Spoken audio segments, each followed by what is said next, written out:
Welcome back to Rock Guitar Confidential with Scott and Ryan. On today's episode, use it or lose it, and who's that other guy's name on the headstock of your guitar? Stay tuned.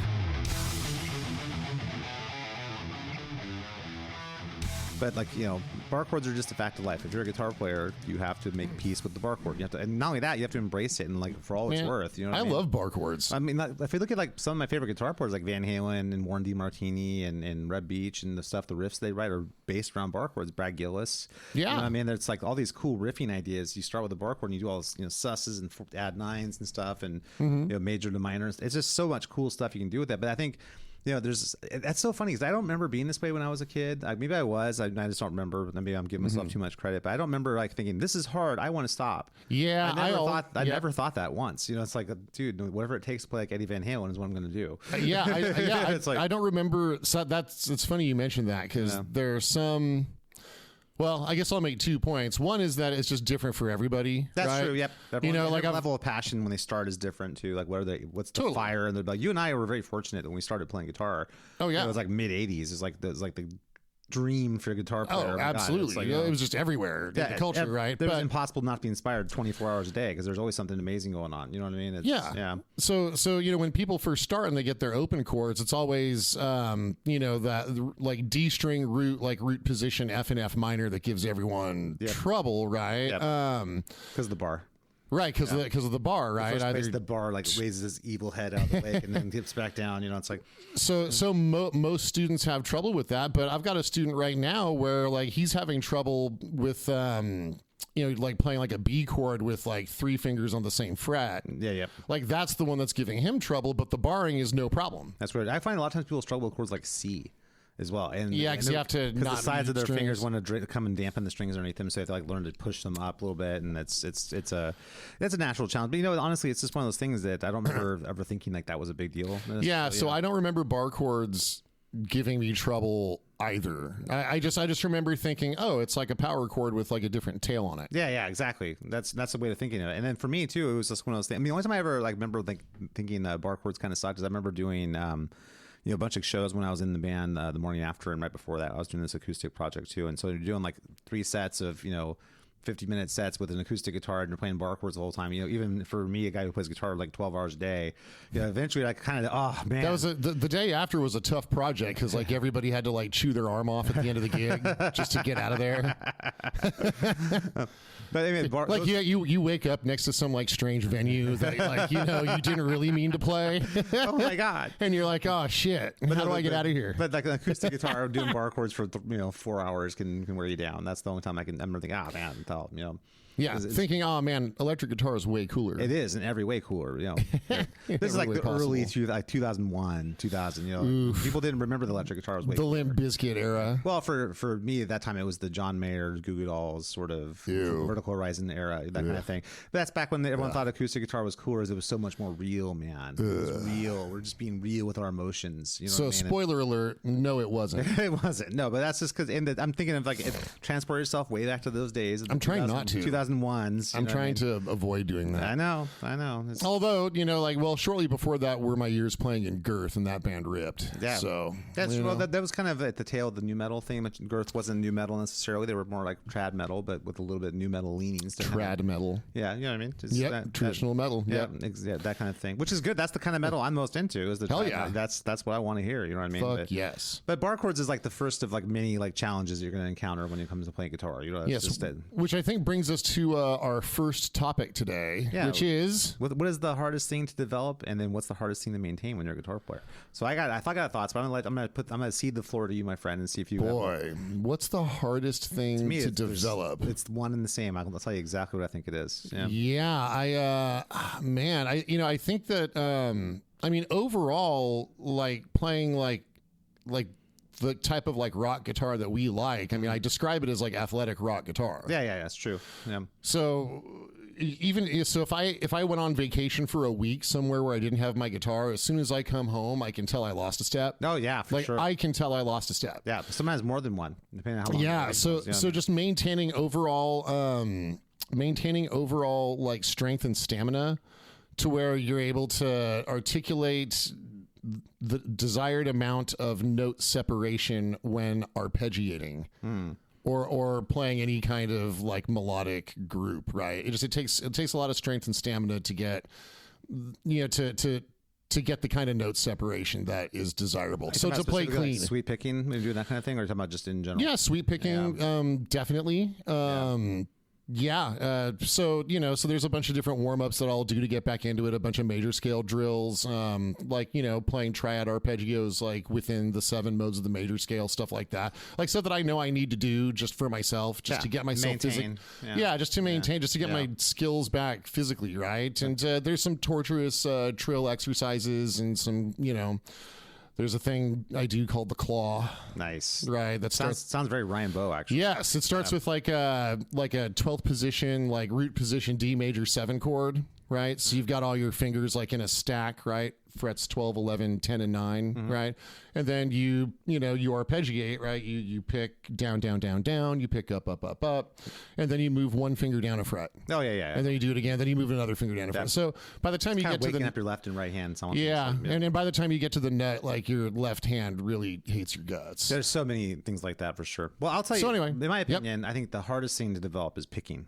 Like fast alternate picking. That is probably the hardest thing. I think that takes the longest to get fast and get articulate, where your left and right hand are really in sync and stuff like that. And I would say that also is the hardest thing to maintain. I think to me, like if I like the same thing scenario you just described, if I'm like 2 weeks off or something like that, and I come back, I can tell my alternate picking has lost a step.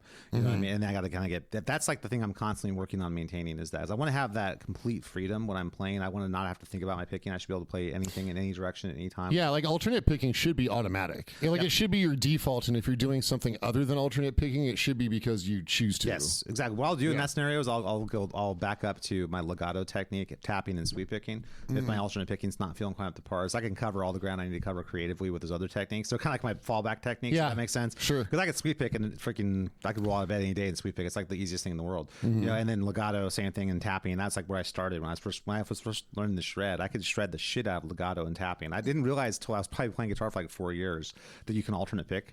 Oh, really? That's interesting. Because like my favorite players were like Satriani, Eddie Van Halen, Brad Page, and those guys were not like big alternate pickers. You know I remember. So so it's funny you mentioned that. So like legato, meaning like the use of lots of hammer-ons and pull-offs, right? And I would like, include two-handed tapping in that as well. It's kind of an adjacent technique. You know what I mean? Absolutely. Yeah. So I don't remember ever having a hard time with that. No, me either. I remember starting right from the get-go and watching. I remember watching Satriani play when I was, watching like the Surfing with the Alien video. I was watching him do the hammers and pulls and stuff.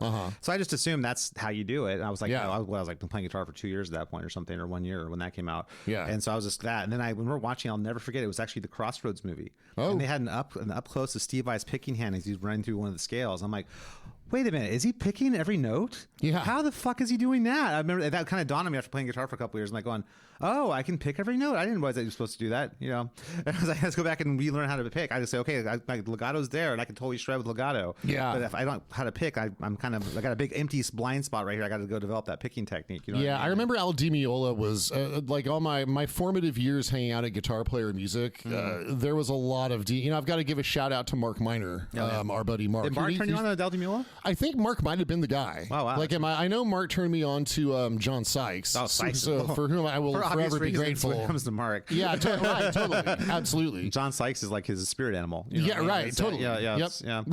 Seriously. So we got to get Mark on the program. He's doing a tribute, a Van Halen tribute called "The Best of Both Worlds." Right that's now. cool. They're doing all the Van Halen stuff. That was my idea when I first met with Tom Frost back in like late 1997. I was like, dude, we should just do all the Van Halen stuff. And then the singer's like, no, we're only doing the Roth stuff. It was like, oh my God, really? We're gonna have this conversation? You know what I mean? So good for Mark to get a singer who wants to do both Sammy and Dave. Yeah, and I think since I think it's more appropriate now since there's no more Van Halen, right? Like you're not going to get to go to an actual Van Halen show anymore. The closest is seeing what Sammy's doing with the Best of All Worlds thing, where he's doing his era. Oh, is that what he's doing? Satriani is Satriani playing guitar? Yeah, on that I think one? Satch is actually doing the Satch Vai tour right now. So he's got another guitar player doing this. He's got a Vegas residency he's doing right now, I guess, Sammy. So cool. And it was Satriani for like the first couple legs of that tour, but I think he left to go do the Satch Vai tour. Yeah. And then he's going to come back at some point, probably in Europe or something like that. Interesting. But anyway, that, I mean, if you're a fan of the Sammy era, you can go see Sammy and Mike doing yeah, well, that, there you go. Yeah. Or go check out Mark Miner's band. So we'll have to have Mark on the program. Locally, absolutely. Yep, yeah. absolutely. So His band Divine was freaking great, though. I was actually, absolutely, man. I wish that project were still around. That was a great project. And that's what sucks, man. When you have a great band that comes like that just like, they'll go out and do some shows, and it just comes and goes. It just sucks. I want to see good music, Yeah, it's just like the Buddhist mandala, right? It's just impermanence. Yeah, I guess so. You make the sand painting and then blow it all away when you're done. It's one of those things where I just keep feel like, we want more good original music. Yeah, I wholeheartedly agree. I mean? Well, hey, you and I are working on some. Yes, we are. We are chipping away in the salt mines as we speak. Yes, and so is our good buddy Alex Bosson. He's working on another Lunar album. I just cut my guest solo for the upcoming Lunar album. I heard it. So it's fantastic. Well, thank you. I appreciate that. I was a weird. It was weird for me because I wasn't soloing over really anything. Yeah, but you just made it work, man. I was soloing in between two things. It was like between two ferns. Speaking of, it was like the Zach Galifianakis. that was your main inspiration. Yeah, Zach Galifianakis was my main inspiration. You were like levitating between two worlds when you played this. Yes, solo. It was amazing. That's right. So, I tried to make it the best of both worlds. Exactly. So, which is what Sammy gets. It's crazy. So anyway, so he turned you on to Al Di Meola. Was that your first picking guy? And Sykes is a great picker too, man. Sykes is a big time. Oh yeah, but like Di Meola in particular, I think it was at the same time Di Meola released his REH instructional video. Oh yeah. So there was like that's probably around the Kiss My Axe era too, which is a great. I think so. Solo. Yeah, that was a killer. It's him and like Les Paul, Marshall. That was not exactly rock, but it's like fusion, but like really rock, like a rock friendly fusion, I would say. Yeah. So he used to do sort of like a freeform, like accelerating, decelerating, like descending 3-note group, like palm muted picking thing. Oh yeah. And he was an Ovation guy. We were an Ovation dealers, so there was this one. It was a shallow bowl balladeer. It was a U.S. balladeer with a solid top, but with the shallow bowl. Like I came so close to buying it so many times. I had an Ovation for a long time. I played those were cool guitars, man. Especially I think my inspiration, I hate to say it, was I think John Bon Jovi. No, hey, you know what? I've been teaching Wanted Dead or Alive for the last couple of weeks, and my students love it. Oh yeah, there's that hybrid picking intro that's really really cool. It's so good. I mean that album, that whole album, Slippery When Wet, is freaking great. You know what's great about it? Oh yeah, that's where Bob Rock should have stayed instead of ruining Metallica. Well, no, he did great with Motley Crue after that too. He did that's fine. He did Little Ain't Enough by David Lee Roth. He did Sonic Temple, which is like fantastic, one of the greatest rock albums. Like he should have just retired after Sonic Temple. Best cult album for sure. Yeah, absolutely. Electric and Sonic Temple were both killer. Absolutely, dude. I mean, the Cult is great all the time, but those are great albums. Sonic, that's like their high watermark. Sonic Temple is again, it's like a perfect rock album. Yeah. Sounds great. Songs are great. Songs are great. Ian Astbury is like a great singer. Yeah. Like Ian Astbury is what like baritone rock vocal should be. Yeah, it's kind of going to evolve Jim Morrison. You know what I mean? That's kind of his vibe. He's like the anti-vetter. Yeah. And then was it Billy Duffy, the guitarist in that band? Yeah, such a great guitar player and just killer. I mean, like you listen to like the opening chords, the Firewoman and stuff. It's just kicks you in the nuts. It's like kicks you in the nuts with like a Gretsch White Falcon. He was a white Les Paul guy back in the day, I thought. Also, but no, he played Gretsch. Yeah, he plays a big old Gretsch like White Falcon, so he even overcomes the limitations of a Gretsch. It makes sense though because he's got that kind of Malcolm Young kind of kicky, kind of ballsy kind of rock, Australian. Yeah, that makes sense. Like AC/DC. Yep, exactly. And Malcolm, ironically, is a Gretsch player too. Was unfortunately. Yes, that's true. Yes. Well, I mean, for everyone when they think in their mind's eye about AC/DC and Malcolm Young, they think of Gretsch. Sure, yes, although his was a Gretsch solid body. Yeah, I think it was. Yeah. Whereas Billy Duffy played again the big White Falcon thing. White Falcon. That sounds like it's like a comic book character. Like, oh my God, it's White Falcon. Yeah. the White Falcon flies at midnight. Exactly right. Yes. So, but the alternate picking thing. So, what kind of did that kick you in the pants about going back and working on an alternate picking? So I just remember standing at the counter at Guitar Player, just like repeating that lick probably literally millions of times. Okay, so your like hands work. Just to get my hands like working, just a one string like descending thing, right? Yeah. So that was when I first remember specifically working on like pick and fret hand like synchronization and alternate picking as a technique. But then after that, I discovered Paul Gilbert, and it was just like, oh shit. I was gonna say like my big inspirations for alternate picking were Vi for sure, because I remember like hearing stuff that he was like playing all these great pick licks, and Steve Morse for sure. I always think of Vi as being much more of like a legato type guy. But his picking technique really pops when he does all the picking. It's right there. And then I would say Paul Gilbert and Yngwie. Those are like the four guys who really, and then Lynch to a degree. I remember Lynch did some picking stuff on like the Dokken Back for the Attack album. I remember being really impressed. For Lynch, I just think about the wide vibrato and tone. And he's got such an interesting way he like phrases in such an attitude way. It's really aggressive. Yeah, he's got this ballsiness to his playing. And Sykes the same way. Sykes got ballsiness to his playing. Yeah, those guys are kind of in the same category. But those guys were. I discovered Al Di Meola much later because it wasn't very rock and roll. You know what I mean? So it was because like, I don't know. I've heard about him, but it's like a jazz thing. I don't know. But then I got that Kiss My Axe album, and I remember hearing it wasn't like the whole thing I love. It was just a lot of kind of world music. Yeah. But then there's a couple, which was fun. It's not what I was looking for though. I wanted to play like XYZ and Dokken. I'm glad I was exposed to it when I was young because it gave me a really broad taste. Okay. Yes. That makes sense. Yeah. So it's funny though, like I found over the years though that's the thing, like I can explain to my students, okay, this is how you develop your picking technique. It's pretty straightforward how you do it. But then the maintaining thing, I think that's the thing people miss is like you don't just develop it. You don't just like get there and you can cool, I'm done, sweet, I got it. My technique's developed.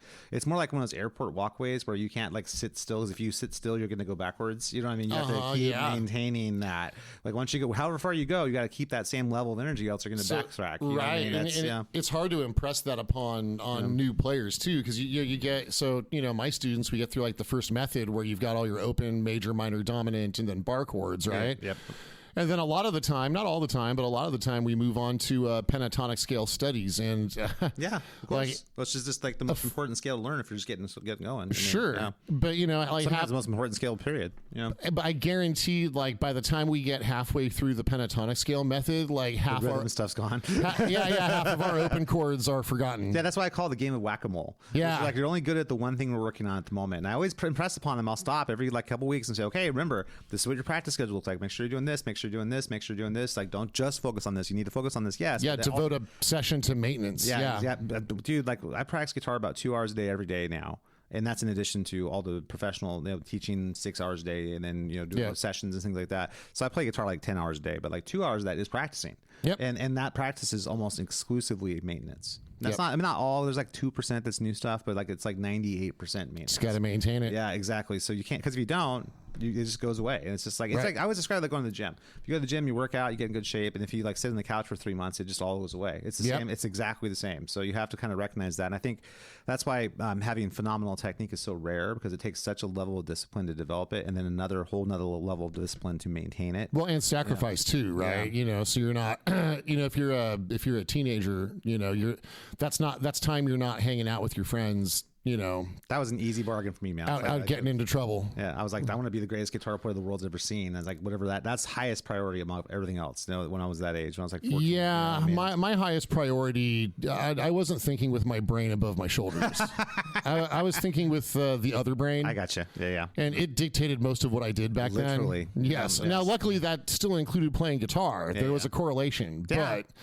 Because a lot of times like guitar players. It's worked out for me well over my life. I'll simply say that. It's because if you're doing what you love doing, you're having fun. The gift keeps on giving, man. You know what I mean? Yeah, dude, no one's going to have fun with you if you're not having fun. So. The funny thing, I think for some people, it might be sweep picking is probably one of the hardest ones to develop. And I would agree that it's hard to develop it, but once you develop it, it's super easy because it's asked so little of you physically, sweep picking. You know what I mean? It's very efficient. Like once you get your coordination together, then you don't have to sit and work on it because it's so easy to do. You know what I mean? It's like not like picking. Picking is like you have to be working on it all the time, or just you can see noticeable degradation if you're not consistently working on it. I'd say the toughest thing with like sweeping is if you're using any kind of like whenever you're playing parallel notes. Like that are also on the same fret, so like excluding like the G string and the B string, bars and stuff like that. Like rolling bars can sometimes be tricky. Again, it's all about note separation. A lot of it's that I find people struggle with position shifting while sweep picking. That's another thing that's really tough. Like when you're doing like a 4-octave extended arpeggio and you're covering like 4 different octaves across the neck, but you're sweeping the whole thing. That's something I'm not going to bore the listeners right now on how to do it, but let's just say the metronome's involved, like it is with a lot of things to get that happening. And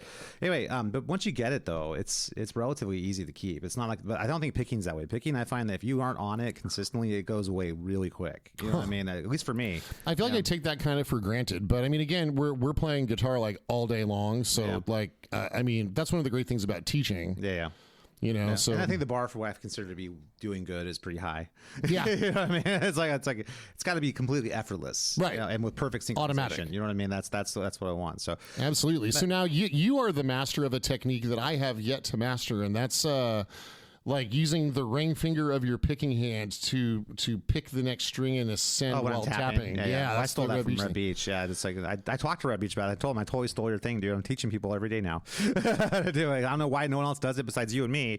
Yeah, So, man. you know, but it's like such a great technique. You know I what still mean? need to master that technique. I don't know if I need to like extend my ring finger. Well, I think the key is you got to to hold your pick between your thumb, really, and your first finger. You just got to roll your pick under your first finger. Your thumb's free, and just use these two guys in unison as you're doing it. And I do a lot of multi-finger tapping too. So I'll do like 8-finger tapping concepts. You know, and I think that's why these fingers are more dexterous than because it doesn't feel weird to me to use my ring finger. It feels totally natural. You know what I mean? When I'm doing it, and I'll sometimes tap with both my ring, even when I'm holding the pick. Yeah, I always tap with my middle finger, and I can descend scales just fine. Yeah. And you know, I mean, humbly, I think I'm a pretty good hybrid picker, and I've got some finger picking chops, but yeah, it's just ascending that scale and like picking that next like note. Yeah. It just takes practice. It's like anything else. Just sure. practice it, you know what I mean? It's got to find the right like form, and then you know. I think the key is efficient motion. Not surprisingly. Right. Don't do anything big or weird. I always got to talk to my students all the time. Like, hey, no, can you stop? You're doing like they'll do this thing. It's really interesting. Like where they move their ring finger up and then pluck and then move it back again. I'm like, why are you doing that? I'm like, no, keep your tapping hand right where you are,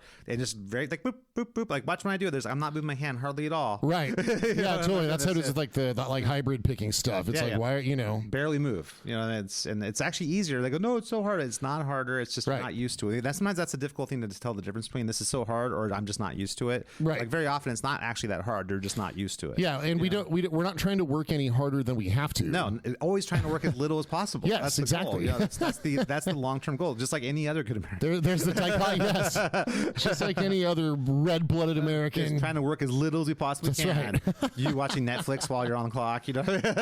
It's like, that's right. Yeah, we don't see that's something like Ryan and I mean, we not work 10-hour days or something like that all the time, but it's like when we work, we're like full on, we're like full tilt. Yeah, absolutely. Like, you know, it's not like there's any breaks. You're like literally on 10 for the entirety of the time you're teaching. You know right. Sunday, which is my Friday, I worked from 9 a.m. until 8 p.m. Yeah, that's straight through students. Right? I had 1 hour break. Yep.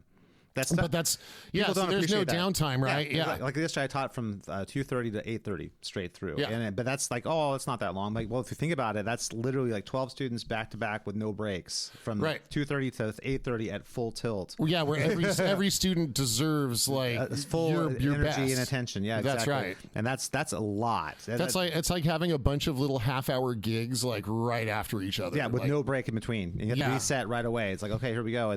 But I think people work at an office job who maybe work a 9-hour day or something. I think, oh, it's not so bad. It's like, well, yeah, but you're like dicking off in your office like for like what, like 75% of that. Yeah, you're working your working actual like an productivity. hour and a half probably out of that whole time. You know, we're like full on for the entirety of the whole time. You know what I mean? Yeah. And we have to be charming and funny and coherent and stuff. And handsome. Like, you know, and you have to be. That's part humble. of the job. It's part of the job. You have to be like an entertainer. In you a do. way. Yeah. I wholeheartedly like the lesson has to be fun. Yeah. Yep. Exactly. One way or another. And that, I mean, think about that. Like, and why shouldn't it be? No matter how your day is gone, though. Like, say, like, you know, oh my God, I got to get a new roof on the house, or like, oh, my car got dinged up on the way here. I got to deal with the insurance when I get home. All this stuff, but you have to leave that out the door. And, hey, I just remind myself that we're all just a bunch of monkeys on a rock out in the middle of nothing, and like we're all gonna die. Yes, well, that gives me great comfort. So much reassurance. And so none of this really means anything. And so why not have a good time? Yeah, dude. Like Spinal Tap. What was it? The have drummer? A good time all the time. Right? Yeah, exactly. And he was doomed because he was a Spinal Tap drummer. Exactly. So, but he had the right idea for sure.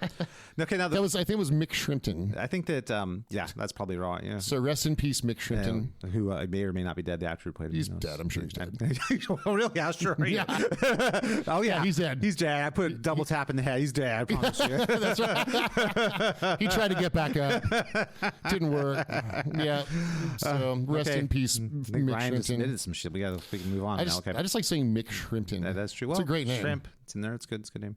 So anyway, people, when it comes to developing technique, just realize it's not a one-way street. You have to get there, and then you have to maintain what you have. Now that brings us to, it's funny, we're talking about all these great guitar players who inspired us. That one thing that is a trend that I know Ryan and I were talking about earlier was like heroes they have signature model guitars, and it seems like every one of them has like the really expensive version, and then they have like the cheap version. And I wonder, like, when someone comes up with a cheap version, is that like, does that cheapen like how you think of it, or is it just like them being like more accessible? Because their arguments can be, I'm trying to make this accessible so more people who want to play my guitar can play my guitar. Yeah. Or is it better that it's more exclusive and elite, that you have to go and pay the $3,000 or $4,000 or whatever for the USA model? How do you feel about that? Well, I mean, I know guess the Andy LaRocque one's the one that kind of came up. Andy needs an ESP. Yeah. He doesn't need. Do you feel like it cheapens him that he's playing an LTD? Well, I mean, signature? nothing cheapens Andy LaRocque because he's the shit. Yeah, that's true. Yeah. But I think he's deserving of an ESP. So you feel like it's a slight by ESP? I think it is. Yeah. Okay. Like you're not important enough. Like right. Well, hang on. Like if you were like an A-list endorsee, the you'd Kirk have an Hammett ESP. one. Is that ESP? Is Kirk Hammett ESP? Well, yeah, but Kirk Hammett's with ESP. But he's in the same example though. He's got a bunch of LTD versions of all those guitars too. Right, but he's also got ESP versions. So once he plays with the ESP guitars, right? Yeah, Kirk Hammett's not on stage playing an LTD, and then and neither is James Hetfield. Michael Wilton, George Lynch. Those guys are all. No, I think Lynch. I've seen him play an LTD too. Really? That, which is weird because I feel like he really helped build ESP. He did, dude. If you want to, every now and then I like. If I were to buy a signature guitar, we can fold this in there. The one signature guitar I want is the Skulls and Snakes Haji. Oh yeah, you're talking about the like Wicked Sensation one. Yeah, I've wanted that guitar since I was a kid. That is a cool guitar, yeah.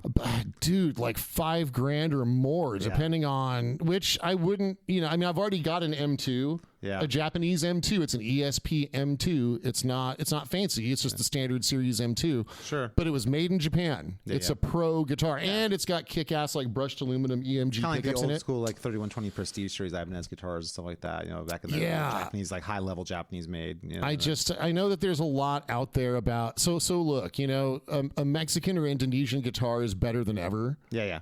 They really are. I have a lot of experience with Mexican guitars. I think they're pretty killer. I mean, they're not on the same level as USA guitars or Japanese guitars. And that's it. But they're just not on the same level as USA or Japanese guitars. But they're solid ass guitars. Yeah. I mean, you could do a lot worse. A lot better than like the mid-price Korean guitars used to be like in the 90s. And most stuff in Indonesia, that's not, most of the stuff in Indonesia is not quite as good as that, with my experience. So, I think it's fine if there's, a Mexican-made Charvel San Dimas Pro Mod Jakey Lee. I think that's great. Yeah, because I just saw that too. That popped up, and I was like, okay, that's interesting. Because I remember when they did the release of the Blue Burst Jakey Lee signature, but that was like the USA one, I guess. Yeah, and so as it should be. And this is the Pro Mod. And then Warren DeMartini's got a bunch of those too. He's got like the USA line. So I used to have the signature Snake. Yeah, you did.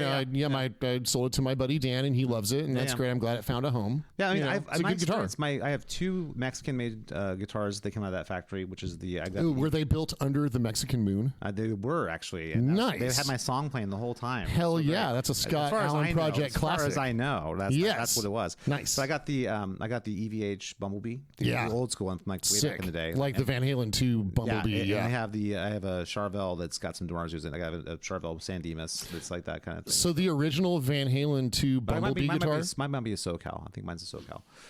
Those are both Mexican guitars, and I think they're fantastic. They play great. They both have the graphite reinforcement rods in there. They've got like the thumb wheel in the neck adjust for the truss. Yeah, the thumb wheel truss rod adjustment. That's a great innovation. Yeah, and it's got the detune on the EVH, and nice. I got the Wolfgang pickup in that one. I got DiMarzios in my Charvel and stuff. So they're really solid guitars. They're not quite like, it's not like a USA. It's not like freaking Grover just built this for me in his garage or something. But yeah, there's still a you can feel the difference. Like a factoryness to it. There's like something like, it's hard to put your finger on. Yeah. But they're good. They're solid guitars. I mean, sure, they stay absolutely. in tune. They sound great. You know what I mean? They're fun to play. They got great fretwork. You know what I mean? I've actually found, on a side note, the Sterling guitars too, like the JP signatures and Luke signature Sterling guitars are like that too. Or like the cheaper one, but they're still going for like $1,000. We're saying cheaper. Yeah, they're going like $1,000 to $1,200-$1,300 for the cheaper version. I think part of what you'll find is like the wood. Like if you spend the money to get a Japanese or an American guitar, I think the wood is cured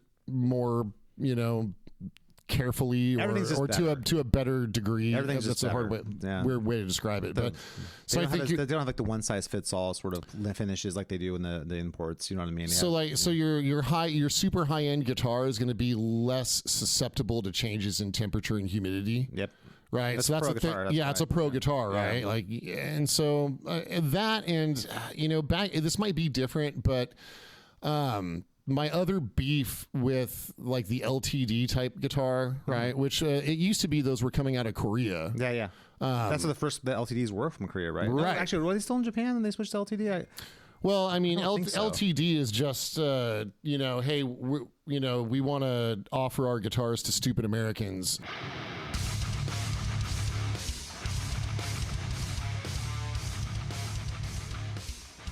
Thanks for listening to the Rock Guitar Confidential podcast with Ryan and Scott. Please make sure to rate, review, and subscribe to this podcast. Now back to the show.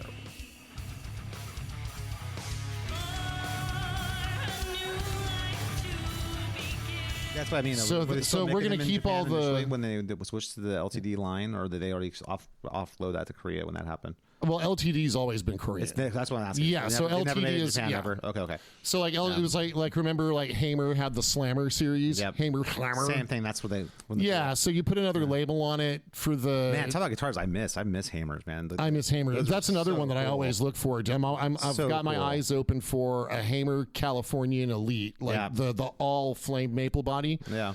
Again, we're talking like $5 or $6 grand. So the stock market's Probably a going to lot have to more- keep turning around. Probably a lot more than that now. I mean, because there's so few of those out in the wild. That's right. Someone's And- gonna have to be one to part with it, and they're not going to. Yep. Do it, And when they do pop up, they're beat. A lot of them are beat to hell. And Yeah. I want one, but I mean that's basically what my comparison is, right? It's like a 27 fret Super Strat, Yeah. like angled neck pickup. But anyway, I just remember wanting one. So either that or a Centaura. Yeah. You could get a Centaura for less. I kind of always wonder like what happened with Hammer, because they had a lot of good high level endorsers and stuff. I wonder what that maybe it was like I don't know. They changed hands. Maybe some conglomerate bought them, and they just became less of a priority, and they just got phased out. I'm not sure what happened with that company. Well, so I think it was Gary Hamer was the guy who was building them, like when like the Steve Stevens signature, and yeah, I remember. Didn't Jeff Watson have a Hammer for a long time? Yeah. So that was during the period when I think I remember Gibson. Gary Hoey too. Yeah. I think Gibson was owned by Norland or something like that, and so that's when Gibson's quality like first started taking a shit. Talking in the 80s. Yeah, and so that 70s and 80s Yeah. for Gibson. Or to the present day too.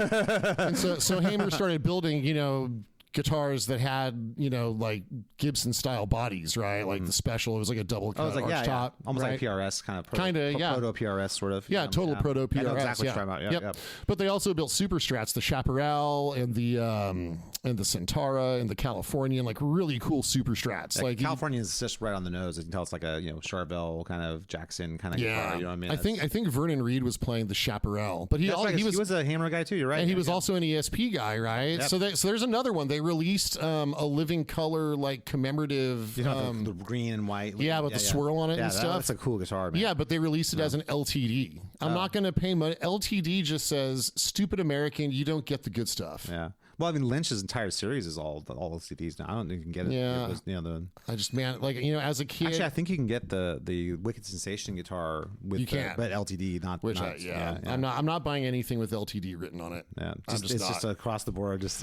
No, when I was a kid, you work your way up through like the different quality levels of guitars, and then when you're like a good enough player, you play pro shit. yeah, it's true. So like I'm not going to play not pro shit. It's kind of like if you had a Charvel, like a USA Charvel, and you went and got a really nice Squire or something. You know what I mean? It's like I'm not going to, yeah. you're not going to go backwards, right? Yeah. And so if let's say you were a Fender person, right? Yeah. If you start on a Squire and then you practice and practice and practice, and then you get like a Mexican Strat. you get a Mexican Strat, you're not going to go back to playing a Squire. And then the next step is the USA Strat. That's Right. next, So then you get like a USA Strat. You're not going to go back to playing a Mexican Strat. Yeah. Like you might keep one around, As but a it's not going to be your, backup or teaching guitar or something like that. I always tell my students, I feel bad. I always teach with my more, like, I would call them my beater guitars, the ones that like I would be less heartbroken if something bad happened to them. You know what I mean? It's funny for the longest DGAs time. stay locked away in the studio usually. For the longest time, my ESPM2 was the you came to your lesson and forgot to bring a guitar. Here you go. Isn't that so crazy? I'm going to my guitar lesson. What do I need? Oh, yeah, the guitar. That seems like, yeah, that's right. Yes. Yeah, it's like, I'm actually going to be gifting a guitar to one of my students this week. so magnanimous. You're so good, dude. Okay, so Misty's piece of shit brother left it at our house on So Christmas. it's going to pass along. Okay, I got you. Yeah, I actually had our technician Eric Gutierrez. I had him Oh, sign. Eric's cool, dude. Yeah, we love Eric, and that's why I had to have him sign a release waiver to work on it. Just because he wouldn't have any association with it, didn't want his name associated with it. Well, no, I just didn't want him to come in contact with like trace amounts of methamphetamine and have a heart attack or something, or develop like a bad rash. I've been checking in on him, right, just to make sure that he didn't like. Seems like he's hanging in there pretty good. Just want to make sure he didn't wake up at 3 a.m. with like the uncontrollable desire to go to 7-Eleven. Yeah, exactly. Right. Yeah. Or, I had to explain the guitar has spent significant amounts of, I should just read the liability waiver on the podcast. Well, it's good that you have that handy. Just you always have one of those available. Well, yeah, because I didn't want him to like develop like,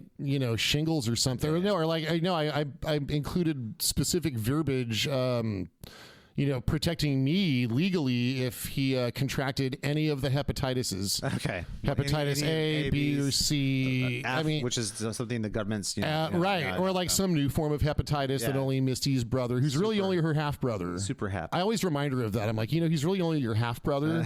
Like, don't be so hard on yourself. Don't go calling him your brother because people are going to think you share all the same DNA. You do not. Only part of the DNA. Yeah. So he basically left a guitar. He said, I don't play it anymore. Here, he has a stupid, shitty voice. Is that a fucking is that asshole? a good, anyway, so I've not met this person, so I'm taking your word for it. Yeah, no, that's fine. I really hate his guts, if you know what I mean. Anyway, sounds like I'm getting what you're putting down, man. Yeah, I just wanted to make sure that I was like not too cryptic about that. I don't think we all understand.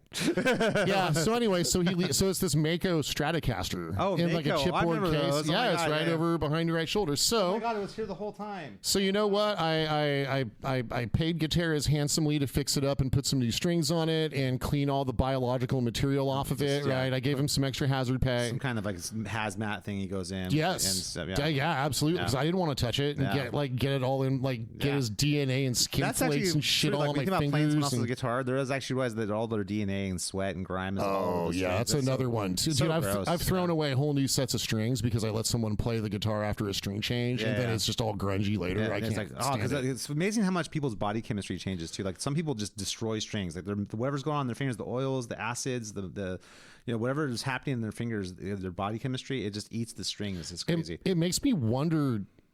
I mean, do I really wash my hands more than most people? I think you probably do. Probably. I know I do. I know for sure I do. Because I'm playing guitar all day. Yeah, I play guitar all day long, and I wash my hands probably 20 times a day, 25 easily times a day. Yeah, all the time. Right? Enough to where I've got to put on moisturizer in the morning when I go on a jog or a walk. You're just yanking the skin off your hands from getting all the... Because that's just how gross everyone is. That's not to cast stones, but everyone, you're all pretty gross. Everybody is. Yeah, like your strings shouldn't have texture beyond the winding on the bass strings. Whenever I go to like a mall or something with my kids, or we go grocery shopping or something, we get back in the car, I pull out the hand sanitizer and I sanitize everyone's hands and say sanitization because people are gross. Nice. Stay sane, sanitize. How many times do people like they sneeze in their hands and then go grab the door and then walk out? I'm always thinking about that. Yeah. I'm walking into like a grocery store or mall or whatever, like I touch something, like how many other gross people have touched this thing? That's one way that the pandemic kind of I'm not going to say changed me, but probably exacerbated that part of my personality. Like now I really do like hyper aware, right? Yeah, like touching doorknobs and shit. Like I just don't. Like I use like the part of my shirt or you like lean into the door or something. Oh, totally. Like, levers you like push with like your elbow or hip, foot. Yeah, totally. Yep. I'm always happy when you have a door like at a men's room or something like that where you can leave and it's just a push out. You can kind of just back up like this. Ooh, there's one. There's a favorite restaurant of ours called Shangri-La out in Old Fair Oaks. Yeah, we went there. That's right. We all went. Okay, so remember, the doors in their bathroom has a little claw that your foot can grab. Ah, nice. There's a little foot claw. Oh, so you don't ever need to touch the door at all. And you shouldn't. Yeah, no it's one great. should ever touch the door. Fucking love it, man. The food's great, and I don't need to touch the bathroom door. It's like a bonus. Absolutely, dude. So for sure, I think we've solved a lot of problems there, but I don't know. I kind of am torn. I think I'm leaning towards when it comes to the signature. Not the bathrooms, people are nasty. I get you. Yeah, no. And the guitar was nasty. But I think about from the company's perspective, if you're Charvel or EVH or ESP/LTD. I mean, you'll sell more. Exactly, because you're going to sell like so many more units, and the guitars. I would say I would hate them if they were shitty guitars, but they're usually pretty decent guitars. They're not terrible. Yeah, you know what I mean. They're like, solid. It's a toy for someone who's like nostalgic for their hero's guitar. You know what I mean? So that was that kind of is adjacent to another point. Like anytime I've ever let's see, what signature guitars have I owned? I owned the Charvel Signature Snake. Yeah, from Warren DeMartini. Yeah, which eventually I really sold it because what I wanted was a snakeskin BC Rich Gunslinger or an ST3 like Pete Black used to play. Yeah. which I hope comes back. I mean, well, he's an ESP guy now, so I don't know. Maybe they'll do like You know, an they ESP. might do a kickback sort of thing. You know what I mean? You know, That would be so. depends on how good big Lex how well Legion Lex becomes. Legion does. Yeah, man. So that's what I really wanted, right? So the only other guitar I had a Washburn N4, as we all know. Yeah, I had an N2, so I had the cheaper. I had the cheaper version. The cool thing about the N4 though is that it's not your typical signature guitar. It just seems like an N4, like it's a Yeah, it it's- doesn't scream Nuno necessarily. And my Yeah. N2, I saw my went through music school. My N2, that was my main guitar. Yeah. and that was a cool guitar, man. It was a very cool guitar. And then it had the real nice kind of beveled heel on it and Yeah. stuff. And mine didn't have the Stevens cutaway like yours had. But you know, which is a cool innovation. Like I don't know why other guitars, why it never got. well, you know, like licensed because to guitar other- players are really conservative when it comes to that Yeah, sort of thing. true. It's how the further away from a Strat or Les Paul you get, or like an SG, something that's traditional guitar, or ES335, the more people close their mind to it. It's like, you know, that's the reason like the Steinberger guitar never took off. It's like just it's too Mm-hmm. different. Even with Eddie Van Halen, if Eddie Van Halen at this height of his powers playing this guitar cannot make people want to give it a shot, then that shows you all you need. Yeah, I to was know going to about say he played a Steinberger for a while. yeah, and 80 and the 5150 tour. He was like a Steinberger for like half the set was a Steinberger. You know what Yeah. I mean? And I didn't see a ton of people. The only two other people I saw playing the Steinberger were Vito Bratta and Mark Diglio. There's only other two guys I ever saw playing the Steinberger guitar. But it else wasn't the tiny Steinberger. It was like the bigger one that looked more like a Yeah. Strat. You know what I mean? Well, that's what Brada played. yeah, had the strap body and on Mark it, yeah. Diglio was the same one. So XYZ. didn't Holdsworth play a Steinberger for a little bit before he went to Carvin? I don't know. He played Ibanez. He might have done a brief stint, but I don't remember ever really associating him with Steinbergers. It seems like the kind of guitar that Holdsworth would. He was doing the play. Synthax thing for a while. I remember that was like his yeah. thing. And then then the first one I remember him coming out with was like a major guitar was the Carbon signature. Yeah. I remember that because I mean Holdsworth's such a unique player because he's so universally respected. Yeah. and everyone thinks he's amazing, but like he's not well known outside of guitar circles at all. Right. I mean it's amazing how limited it's a Jeff Beck's kind of like that, but slightly more mainstream. He played with like Yeah. Rod Stewart and stuff, but and was in the Yardbirds. But Yeah. Jeff Beck was also like that, like really respected, universally respected amongst guitar players. But like They're your guitar player's favorite guitar player kind of guy, sort of like a Demiola too. yeah, right. Anybody's in the fusion world is going to be always kind of that guy. You know what I mean? And you know those gigs are crazy. It's like going to see Yngwie, right? Like everybody in the audience plays guitar. yeah, exactly. Every It's single person. It's like yeah, exactly. It's like 1,200 guitar players. So there's that extra thing. Yeah. So you got to give it up to those guys when they go perform because everybody in the audience Yeah. is picking everything apart. Yeah, well, that's why we love them, though. Yeah, You know, it's 'cause they're just total great, bosses, you know what I mean? yeah. exactly, and that's why it goes over the head of people who are non-guitar players. Yes. yeah, like that I think that's one of the really amazing things about Satriani. I think Satriani is one of the few guys who can kind of bring both things to the table. He crossed over. high level guitar playing, but his music's kind of toe tappable, so like people who aren't guitar players can still appreciate it. I don't think there's a huge number of people at a Satriani concert that don't play. I'm sure it's probably like 85%. Well, Satch Boogie was on the radio all the time. Always with me, always with you was on MTV and stuff, dude. I mean, Yeah. and God, even on he had Flying the Blue Dream, he had Big Bad Moon. Yeah. I believe we're all on the MTV like radio. Yeah. like regular like Back when rotation. MTV was good. Yeah, back in like 88, 89. Yeah. I guess so that was like 90, Playing the Blue Dream, like 90. But he was on regular rotation on Flying the Blue MTV. Dream, yeah. Because he had such a huge album. Surfing with the Other was a multi-platinum album. Yeah. And so he was like legitimate, like a star musician at that time. So, but he had that kind of, and his music is very listenable to your average person too. Yes. But he still brings high-level guitar playing too. It's not like you have to give one up to get the other. You kind of get both. You know what I mean? And a great band too with Stu Ham on bass. And yeah. it was Jonathan Mover on drums, I believe, Yeah. at that point. You know what I mean? And but I mean, that's the kind of thing that I think when you look at that audience for Satch, it's probably like 80% guitar players, and easily. and like 20% people who just like his music, you know, who are like fans, you know. And I think the further away from that kind of more listenable style you get, the more it becomes, you know, 99% guitar players. Like Yngwie's audience is almost certainly all guitar All players. guitar players. Yeah, and then Demiola, same thing. It's like all guitar players, you know, because he's a legend amongst our kind. Yes. You know what I mean? But like, It'd be like Yngwie J. Malmsteen performing for like all cats. exactly. They'd be like, "Oh, we know that move, the litter box." Wow. Exactly. Oh yeah, Wow. classic. How you put it still attached to your fur and you just drag it into the street. Oh, that's so good. Yes, Way to right. go. Oh, you Way to know, go, Yang. like check out the way he coughs up that hairball. his attitude. He's so classic. Dude, Yeah. just like three. Yeah, exactly. The way he just walked up and scratched and drew blood. It was Hell Steve yeah. Ryan. It's just classic. Absolutely. Yep. But no, anyway, kitty. I would say though, like it comes to the Signature guitar, I think it's mostly a positive. It's mostly a good thing. It kind of gets, you know, it's going to kill a couple of ducats into that person's pocket. Yeah, no, I agree completely. It's going to I make just- people happy who were able to get the guitar they probably wanted when they were 12, you know, and without having to break the bank, you know. Well, what I mean? so now talking about Signature. So again, if I bought, I always feel weird owning a signature guitar because, like, I don't want some other player's name on my guitar. Yeah, the guitars I use for what I do, I don't have signature guitars. Yeah. The Van Halen one's just an obvious one because he's like such a huge part of me. So Yeah, that's a fun thing. It's Yeah. fun. No, it's funny actually. I just did some solos for an upcoming Ozzy tribute album that I'm contributing to. Nice. And this is the only guitar I have that's not a floating bridge, my EVH. So I need to put it in D standard for that one. So I had to go tune it down. Oh, so it's still got the Floyd on it, but it's got a just Floyd, but it's down only. surface mount. It's down only, yeah. So, which I genuinely don't like. I'm actually not a huge fan of down only. I prefer my bridges to be floating, but it's got the D-tuna, so you can't do that, right? Yep.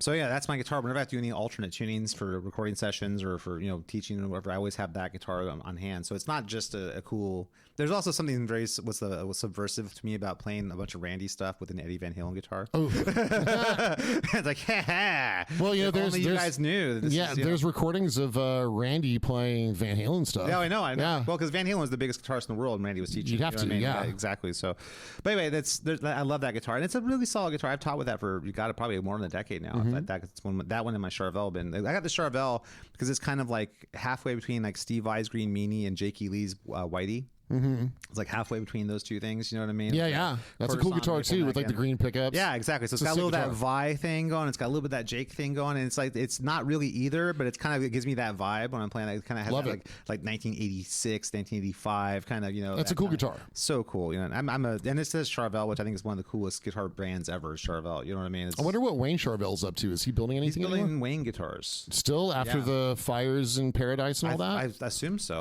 I thought his shop burned down. I mean, he's only making a small number of guitars. As long as he has a garage he's living in, I'm sure he can build guitars. Yeah, that's true. Yeah. That's very true. I know. I'm not sure what Grover's doing these days, though. I think Grover was with Friedman Guitars for a long time, and I think he's now a free agent, just doing his own thing again. Yeah, I wish the GJ2 stuff had happened longer. I was really curious about those when they first dropped, and then they just disappeared about as fast. I think it was too high end for the market he was going for. Okay, and see, that's the thing that bugs me too, is that like I see the YouTube videos about like, well, there's a bunch of guys. There's like the Spectre Sound Studio guy. There's this Philip McKnight guy. There's a bunch of YouTubers. Yeah, I'm familiar with Philip McKnight. Yeah, I mean, and look, I like all those guys. I really do. Or like Guitar Max, like they're cool and everything, but it's always, the overall message is like the high end guitar isn't really worth it. Yeah. And to that, I say bullshit. The high end guitar is worth it. It's I think it depends on the person's where you're at, what you're looking for. There's like so many things that go into that. Spend more money on the thing that's going to last forever and be the best thing. Generally speaking, my advice to people when it comes to equipment is that you get what you pay for. Yep. That's generally it, but that's not across the board. Like the Gibsons are very expensive, and I can't not in good consciousness like. Conscious, yeah. Well, you know what I'm saying. Good I could be unconscious, and I would still not do. You shouldn't buy a Gibson. Gibsons are a rip, man. There's nothing about those. Well, there's guys. a bunch of other stuff you can get. They're so much better. You know what I mean? And for the same price, I'd rather you buy a VGA, which if you can get them in a Sur or an Anderson, or even like a Kiesel or something like that. There's like Kiesel would be the way to go. I think a lot of much nicer guitars out there. Comparisons, dude. I love my comparisons, man. Like I've or any of the USA. I have to dust some other. Although I love my Ibanez RGs. Yeah. So like Japanese built Ibanez stuff's killer. So the RG 550 is such a great value because right now they're selling for I think like $1,200 or $1,300. Some of the Japanese made for a Japanese guitar. Like it should just be case closed. Just buy that. Yeah. Like you don't have to buy an Indonesian Jackson Pro Series. You don't need to buy. You can get a Japanese guitar for that kind of money. You swap the pickups out if you want or don't. They come with good stock pickups. Yeah, either Duncans or DiMarzios usually, or EMGs. Dude, slap some EMGs in there and you're off to the races, man. That's what you'd want anyway, right? Yeah. So you have one of those three. You'll be a Duncan guy, or DiMarzio guy, or EMG. No, I'm a bare knuckles guy or whatever. Or I'm a... Sure. Then swap them, yeah. So just buy a 550. If you don't want to spend a ton of money and you want something that's pro, that guitar is unmatched. I still have in my arsenal my RG 520 that you sold me. Hell yeah, the purple one. Well, blue. It's like a blue with it's like a Sapele top on it and stuff. Nice. It's got my DiMarzios in it and stuff. It's killer guitar. That's Great the only guitar. one. That's really the only guitar that one and my first guitar, my Black Strat. I still have those, like my very first guitar I ever got when I was like 10. Hell yeah. Those are the only two like older guitars I still have in my arsenal. Everything else is much newer. You got to have at least one Ibanez RG. Yeah. You got to have one. I gave my Prestige to my master because that's what you said. Yeah, so that was a great guitar. I remember when you first got that guitar, Guitar Player. Yeah. No, it was at Skips. Well, no, I remember when we were at Guitar Player together, and I remember when you were playing. When I first noticed you just got it. Yeah, that was a cool guitar. That was such a good The guitar. original Prestige. Yeah, I remember like drooling over that. Like when I was a student in music school, I remember like I went to the NAMM show and I saw the little Ibanez brochure, and I remember just like, what is this? Oh my god, this thing is so sick! And like all the flame, and like I was like, had the low pro edge trim. Yeah, it had the offset dot inlays. Yeah, so cool. That guitar. guitar was sick. Wizard neck, you know what I mean? And it was so good. And then such good stuff. When I got my deal with VGA, I gave it to my webmaster. So good, because VGA stuff's better. But that being said, great guitars, and I can vouch wholeheartedly for that. Because I don't know, I guess to me, it's a super strat or nothing. If there's not a super strat, it's like everything else is kind of a step down. And I think the thing with the Andy LaRocque guitar is that, so it's basically a Horizon with like with a humbucker and a single coil in it, right? Yeah. He's got a slanted single though on that. Yeah, one. it's a slanted single, right? Yep. So I don't know if you can. It's like your comparisons. Well, okay, so I wish Andy would just go back to Comparison. Like I got into Comparison because Andy was with Comparison like in the early mid 2000s. If I had to guess, he probably went back to ESP because they probably offered him a better deal. It's like, okay, we'll give you this. You know what I mean? Well, and what's weird is that Mike Weed was with ESP, and then at the same time, Andy LaRocque was with Dean, right? So if you watch the songs, had a Dean signature, I didn't know that. It wasn't a signature, but he just had the endorsement, right? Okay, so the tour that they filmed for Songs from the Dead, Andy is playing Dean, and Mike Weed is playing ESP. So I figured when Andy went to ESP, it's because they had Mike on board already. Yeah. And so get both guys. But then on the last King Diamond tour, Mike Weed was playing Jackson. Huh. Well, I mean, sure, it's the same situation. Hey, man, maybe one of the guys, maybe the A&R guy from ESP got moved over to Jackson. And like Mike Weed was playing this cool, it's kind of an Explorer-looking thing that had these like neon inlays that looked really fucking cool. Yeah. So I went and looked it up, and it's a Pro Series. So I'm not going to buy one. Yeah. Well, I mean, I'm just not. I guess that's what they sell. You know what I mean? They probably aren't. They're probably, if you look at the numbers from Jackson, like what are they selling? Like I'm sure the high end stuff is a minuscule amount. No, I know. And it's a lot of the bottom mid bottom stuff, and then the stuff they're talking about, like the pro. That's like the upper mid. Well, and to keep costs down, there was a lot of controversy over some recent, not the most recent, but some recent Jackson soloists. They were putting Floyd Rose 1000s on them. Mm-hmm. Which, I know why you're trying to keep the cost down, but don't do that. Put like a real German Floyd on it. Those are sold neck throughs, right? The soloists, right? Yeah, and they're my buddy Andrew. The bolt on, right? And then Dinky is the 7/8 style body with the bolt on. Yeah. And then the soloists are always a neck through. And soloists are always neck through. But dude, the soloists and they also have a new bolt on. I mean, the USA Jacksons feel great. Mm. Like a buddy of mine bought one and it feels great. It's awesome. I mean, you could go get a replacement Floyd and it would probably just drop right in get and like a off to the Shaler, races. Go get like a Godo. Yeah, the Godo is a good bridge. Yeah, and the Godo will drop into like a wider variety of preps, I think. So it's kind of a problem solver. Yeah, and that's what they're thinking. They're thinking, hey, if you want the nicer Floyd, then here's this great thing to kind of work off of. Start there and work from there. I think that's absolutely fantastic. I mean, I find that effectively the Floyd Rose 1000s aren't like the worst thing ever. No, they're not, but they're also not, they're sort of advertised as it's just like the original Floyd. They're just made in Korea, and that's just not true. Yeah. So what's your experience with that? So the difference is that the plate on an original Floyd is actually milled out of a piece of steel. Yeah, as opposed to like stamped, right? Yeah, the Floyd Rose 1000 is stamped. And I think the way I think the saddles on an original Floyd are milled, whereas on a 1000 they're cast. Yeah, that makes sense. So that manufacturing, it's just different. It's not as good. And it doesn't have as much mass, which means it's not going to have as much sustain.